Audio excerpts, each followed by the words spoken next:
Police and protesters clash as May Day marches continue downtown. We have the latest on how it's affecting businesses and traffic. Plus, KOIN goes in depth with a woman who built her own small business by helping big corporations use Facebook. What you can learn from her to help your own home business. Sun breaks, showers, you name it, we've seen it today. So what's next on your Tuesday evening? I'm pinpointing it all coming up. And we've got our eye on parenting with a look at how toddlers learn to speak, how they use sounds and sights to develop their language skills. KOIN Local 6 at 4 starts now. Live from the KOIN Center in downtown Portland, connecting you to the latest in local news. This is KOIN Local 6 News at 4. Marchers confront police and police push back. An unpermitted march turns violent in downtown Portland, and now a new march is just about to begin.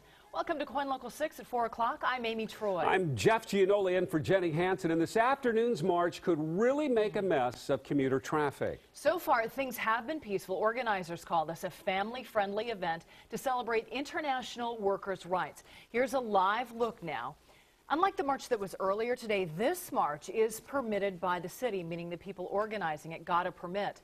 People gathered at the South Park blocks. Their parade route will bring them through downtown. Our crew is along with them, and we'll keep you updated on the progress. Meantime, police say they made about a dozen arrests during a noon march, which had no permits from the city earlier today. Our cameras were right there as they deployed some sort of a smoke bomb into the crowd in downtown. They arrested several people. Officers say marchers were confrontational from the start. Now I want to show you this. A few minutes later, a few blocks away, around 1 o'clock this afternoon, this happened. Police used their bicycles to push back marchers. Then the police on horseback came in.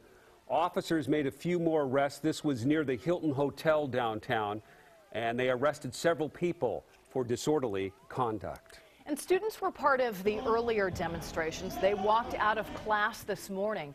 KOIN Local 6 reporter Ken Body joins us now with what punishment, if any, they'll face. Ken? Well, Amy, there were about 100 students who marched to school district headquarters in North Portland, as well as to Lincoln High School, not far from here, among other stops today.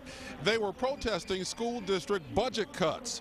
Portland Schools is trying to close a $27 million gap by closing schools, laying off more than 100 teachers, and canceling some programs. Now, these students say their futures are being compromised by the cuts. The school district says they have no choice because less money for schools is coming from Salem. As for students cutting class to protest school cuts, the district says they're treating this like any other unexcused absence, and they're not giving these students any extra discipline. Well, it is like anything else. It's kind of a progressive discipline. So, again, if you're a student that's just got 1 or 2 unexcused absences, probably not that big a deal. But, you know, as the absences rack up, the discipline ratchets up as well. So, again, we take that on a student-by-student basis. And that discipline, depending upon how many other unexcused absences, could go all the way up to suspension. The district says many of the students did return to class after the march. There were no arrests at the district headquarters, although there was tight security and a heavy police presence even after the students and other protesters left.